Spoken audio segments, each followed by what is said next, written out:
കേരളത്തിലെ ജലവൈദ്യുത പദ്ധതികൾ. ഏറ്റവും കൂടുതൽ ജലവൈദ്യുത പദ്ധതികളുള്ള കേരളത്തിലെ ജില്ലയാണ് ഇടുക്കി. കേരളത്തിൽ ഏറ്റവും കൂടുതൽ ജലവൈദ്യുത പദ്ധതികൾ സ്ഥിതി ചെയ്യുന്ന നദി പെരിയാർ. കേരളത്തിലെ ആദ്യത്തെ ജലവൈദ്യുത പദ്ധതിയാണ് പള്ളിവാസൽ. 1940 മുതിരപ്പുഴയിലാണ്. കേരളത്തിലെ ഏറ്റവും വലിയ ജലവൈദ്യുത പദ്ധതിയാണ് ഇടുക്കി ജലവൈദ്യുത പദ്ധതി. നിലവിൽ വന്നത് 1975 ഒക്ടോബർ 4-ന്. കേരളത്തിലെ രണ്ടാമത്തെ ജലവൈദ്യുത പദ്ധതിയാണ് ചെങ്കുളം. നിലവിൽ വന്നത് 1954-നാണ്. ഇടുക്കി ജലവൈദ്യുത പദ്ധതിയുടെ ഉൽപ്പാദനശേഷി 780 മെഗാവാട്ട്. സഹായം നൽകിയ രാജ്യം കാനഡ.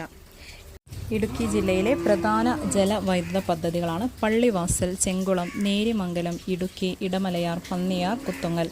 തൃശ്ശൂർ ജില്ലയിലെ ജലവൈദ്യുത പദ്ധതികളാണ് പെരിങ്ങൽകുത്ത്,